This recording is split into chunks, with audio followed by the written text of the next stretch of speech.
По рекламите, време и за вестите на Ирис телевизија. Кај 3-месечно бебе, лекарите од Штипската клиничка болница диагностицирале магарешка кашлица. Последен пат магарешка кашлица инфектолозите диагностицирале пред 10 години. Во имунизациониот календар, вакцината за заштита од магарешка кашлица или пертусис е задолжителна. 3-месечно бебе од Штип е заболено од магарешка кашлица. По 10 години, ова е прв случај кој е регистриран во градот Подисарот, велат од Центарот за јавно здравје. Болеста на бебето е диагностицирана на детското оделение во Штипската клиничка болница, од каде што е упатено на лекување во Скопје. Повеќе во 10 години ние немаме регистрирано пертузис или магарешка кашлица, позната кај народот. А еве сега ни се поврати тоа заболување со еден нов случај, едно 3-месечно дете. Меѓутоа, ние имаме само пријава од детско оделение од клиничката болница Штип. Станува збор за исклучително сериозно инфективно заболување. Лекувањето трае долго, а може да предизвика и фатален крај. Во имунизациониот календар, вакцината за заштита од магарешка кашлица или пертусис е задолжителна. За ова заболување има вакцина, тоа е трипла вакцина за дифтерија, тетанус и пертузис, заедно се обрезгува на возраст на детето кога ќе наполни 3,5 месеци. Се дава првата доза. Ово дете и да се требало да се вакцинира, немало возраст за да биде вакциниран. Пертусис или магарешка кашлица се пренесува преку кашлање или кивање. Обично започнува како настинка со течење на носот, умор и покачена температура. На бебињата им се потребни неколку вакцини за да стекнат заштита од болеста. За можни локации за изградба на регионална планска депонија се посочени 16 локации. Треба да се избере најдобрата местоположба. Инвестицијата на проектот вредна 40 милиони евра. Изградбата на регионалната санитарна планска депонија ќе го реши проблемот со управувањето на отпадот во регионот. Работната група од проектот работи на детерминирање на можните локации за изградба на истата. Понудени се 16 можни локации, но ќе се решава дали ќе се гради една депонија во истокот, една во североистокот од Македонија или една заедничка за двата региони. Беа разгледани 16 потенцијални локации за двата региони, со тоа што некои од локациите беа предложени од страна на општините, некои беа предложени од консултантите, а исто така беа земени во предвид и поранешни отворени копови, каменоломи и слични такви локации. Од овие 16 локации, неколку се издвоија според квалитетот, односно според тоа што ги задоволуваат бараните критериуми за да бидат локација за една регионална депонија. Секако се размислува која варијанта за изградба на санитарна планска депонија е поекономична. Доколку би се одело со една локација за двата региони, постои намалување на трошоците за изградба од околу 21%, што значи една регионална депонија чини помалку отколку изградба на две регионални депонии. Исто така околу 25% од административните трошоци се помали кога станува збор за една регионална депонија. Кога имаме една регионална депонија, таму па се зголемуваат дел од транспортните трошоци, меѓутоа во секој случај значи тоа е поевтината варијанта. Инаку сето договорено на работните групи ќе биде презентирано пред јавноста и ќе се избере можната алтернатива која ќе биде поекономична. Што се однесува до инвестицијата за изградбата на регионална санитарна планска депонија, таа изнесува 40 милиони евра, обезбедени преку европските фондови. Сточарите се уште ги чувствуваат штетите предизвикани од болеста јазлеста кожа. Се соочуваат со ниска откупна цена.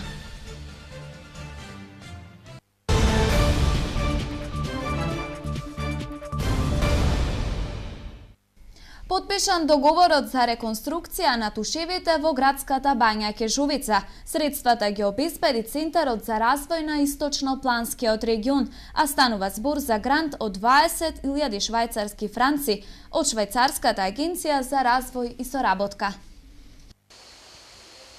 Потпишан договорот за реконструкција на градската бања Кежовица меѓу Штипското комунално предпријатие ИСАР и Центарот за развој на Источнопланскиот регион.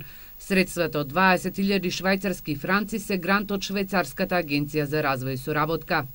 Проектот е изработен техничката документација од страна на јавното предпријатие ИСАР, меѓутоа кај нас апликант беше општина Штип. Тој проект се одобри и еве очекуваме денес утре градоначалникот на општина Штип да достави решение за екстерен надзор, значи фирма која што ќе врши контролата, како и решение за интерен надзорен инженер, дали тоа ќе биде од општина Штип или од јавното предпријатие ИСАР.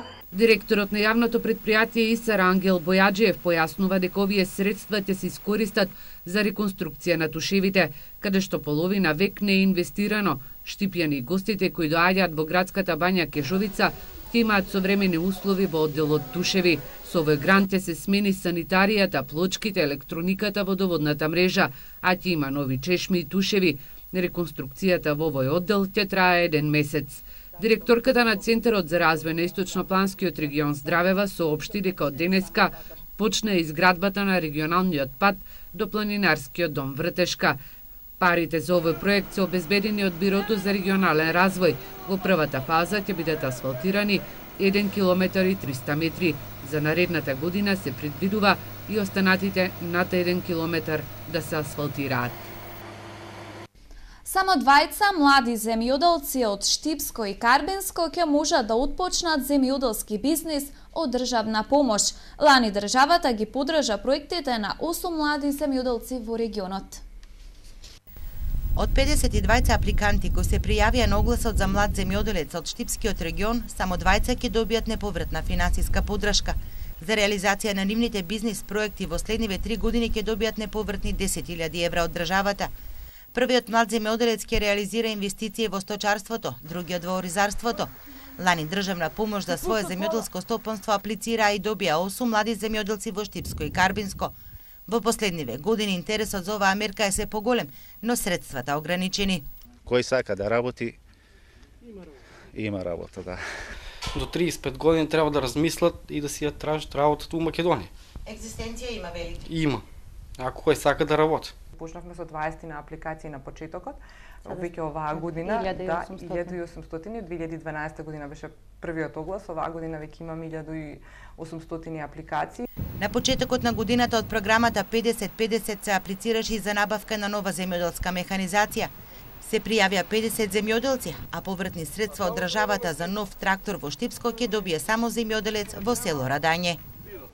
Продолжува асфалтирањето на улиците во селата. Асфалтирани улици добија селата Пиперово и Лесковица. Во Пиперово се постави асфалт во должина од 350 метри, а во Лесковица 800 метри. Општина Штип продолжува со активностите за асфалтирање на улиците низ руралните средини. Минатата недела во село Пиперово, општина Штип започна со асфалтирање на улици во руралните средини. Сега се опфатени селото Пиперово и селото Лесковица. Во селото Пиперово минатата недела беа асфалтирани околу 350 метри улици, а во селото Лесковица ќе бидат асфалтирани околу 800 метри улици. Вкупната вредност на овие два проекта е над 3 милиони денари. Средствата се обезбедени од буџетот на општина Штип.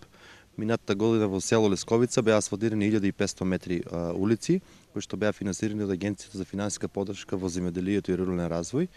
Од овде општина Штип продолжува со асфалтирање на улици во руралните средини и се селиме во селото Шашаварлија, каде што ќе се прават околу 400 метри на улици. И исто така ќе се во моментот тече тендерска процедура за асфалтирање на патот помеѓу селото Шашаварлија и селото Никоман. Порано се газеше низ скал, сега може добро да се оди и пешки, а и да се движат возилата. Жителите задоволни. Тоа беше батак до крај. Многу кала имаше. Сега убаво, чисто. Коли, трактори, се. Пешки, се убаво оде. Со активности за асфалтирање низ селата, општина Штип продолжува и во наредниот период, но исто така, нов асфалт ќе се поставува и низ урбаните заедници во Штип. Сточарите се уште ги чувствуваат штетите од јазлестата кожа. Тие кои успеаја да се ги спасат стадата од болеста, сега се соочуваат со ниска откупна цена. Јазлестата кожа ги уништи сточарите од источниот дел од државата. Штетите се уште ги чувствуваат на собствениот грб. Сточарите кои успеа да си ги спасат стадата од болеста, сега се соочуваат со ниска откупна цена. Сточарот Дончо Арсов има над 70 на крави. Своето стадо го чува во селото Судик. За среќа јазлестата кожа го одминала, но ниската откупна цена на телешкото месо сега му е најголем непријател. За продавање 120 динара дават живелмер, а лани беше 160. И сега сакат да ти го земе џабе. Плюс една крава, 500 кила, он ми дава 4 динара од живелмер. Па тоа е џабе. Штетите се непроценливи, вели Арсов. Во близина на неговото стадо во Судик се појавила болеста, но сточарите успеале да си ги спасат здравите крави и телиња. Тука имаше еден преко онам далековода до таде, дека му се јавиле околу 20 грла од таа болест, мислам коре. Ама он не ги дадел, баш кај ги не ги дал да ги упрепашат. Овде у ова село доле и кај тоа се јавиле и он не ги дадел, се вика добри се. Првиот случај на јазлеста кожа во државата беше регистриран во април годинава. На мета на болеста беа говедата од Источна Македонија. 30 земјоделци од селото Дулица во Македонска Каменица ќе добијат обештетување од буџетот на општината. Овие земјоделци на Илинден пријавија дека невремето им направило големи штети на земјоделските култури. 30 на земјоделци од селото Дулица, општина Македонска Каменица, кои пријавија штети од невремето на Илинден, односно на 2 август годинава, ќе бидат обештетени од страна на општината. Васко Десподовски, портпаролот на општина Македонска Каменица, вели дека комисијата која излегла на терен проценила дека невремето направило штета на земјоделските култури од 400.000 денари. Општините имаат право да ги обештетат земјоделците до 30%, со што од буџетот ќе бидат издвоени околу 130.000 денари. Десподовски вели дека предлог одлуката за обештетување на 30 земјоделци од Дулица ќе биде ставена на дневен ред на седница на Советот во октомври, што се однесува за големите штети кои ги направи градот во Македонска Каменица во текот на мај. За овие штети треба да се изјасни државата. Околу 140 земјоделци тогаш пријавија големи штети на овошните насади, но и на раноградинарските производи. Оштета имаме направено на пластениците 100%, на овоштарство, градинарство, се на нула. И плюс имаме и соларно оштетено, искрашени панели, цевки. Дали вие имате направено проценка од прилика колку е штетата на вашите производи? Па да, од прилика проценка направено имаме само за пластениците са 2000 евра, плюс со нова градинарство, овоштарство, тоа не сме правили проценка, ено ќе правиме, ќе видиме која ќе е количината. Според направените проценки, штетите изнесуваат околу 5 милиони денари или 85.000 евра. Општината потребните документи ги има доставено до надлежните државни институции, од каде се чека одговор за обештетување на земјоделците. Обештетување се уште чекаат и фирмите и општините од источниот регион, кои имаа штети од поплавите пред 2 години. Нова кривична пријава за тешка кражба. 5 мина од Кочани оперирале на подрачјето на општината, сториле 11 кражби и ги оштетиле граѓаните со нешто повеќе од 263.000 денари. 5 мина кочанци на возраст од 20 до 38 години и еден 15 годишен малолетник од денеска се со кривична пријава од Кочанската полиција. Осомничени се дека сториле 11 кражби на подрачјето на општината, од кои 8 тешки кражби, една во обид и 2 кражби. Според надлежните, пријавените од почетокот на годината до крајот на месец август, користејќи алат, влегувале во домовите на граѓаните, во подрумски и магазински простории, од каде краделе телевизори, DVD плеери, мобилни телефони, пари, кутии со цигари, алат и други предмети, со што причиниле штета од 263.050 денари. Вчера штипската полиција за сторени тешки кражби поднесе кривична пријава на 10 лица, сите од Штип. Пријавените оперирале во подруми, куќи и моторни возила на граѓаните и заминувале со вреден плен. Одзеле различни мобилни телефони, банкарски картички, различни алати и парични средства, со што причиниле материјална штета во износ од 212.790 денари. Двете криминални групи кои одделно делувале во Кучани и Штип за помалку од 8 месеци противправно се стекнале со имотна корист од околу 8.000 евра.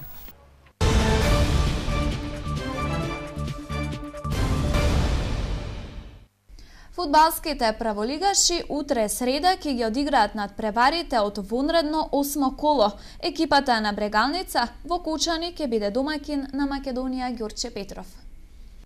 Фудбалските праволигаши утре прекуредно ќе ги одиграат средбите од вонредното 8 коло.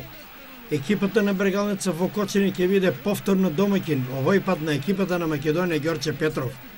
Надпреварот ќе го суди Петар Мантев од Неготино, а помошници ќе му бидат Илија Гонев, Ѓорги Карајанов и Маријан Гоцевски како четврти судија. За контролор е делегиран Златко Неделковски, а делегат ќе биде Владо Крстевски.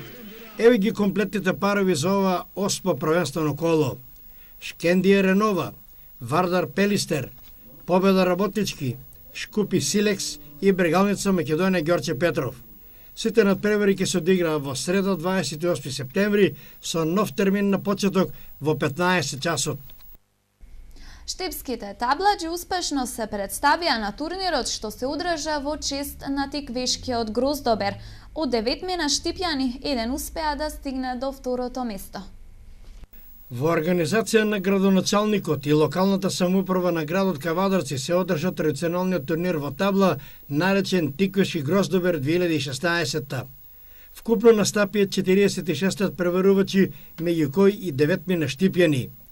Одличната соработка на табладжиите кои настапуваат на штипскиот турнир Џолев Компани и на кавадаречкиот Цајкова табла придонесе тие да бидат главни учесници и на овој градски турнир. Во мощни интереси и докрајна известна борба до финалето први стигнаа кавадарчанецот Дане Џолев и штипјанецот Николче Донев. Дане Џолев беше прв и како награда доби диплома, табла и паричен износ во вредност од 5.000 денари. Николче Донев за освоеното второ место доби диплома и 4.000 денари, а за третопласираниот следуваше диплома и парична награда од 3.000 денари. Тоа беше се што ви подготвивме во вестите на Ирис телевизија. За повеќе на Ирис, мака пријатно.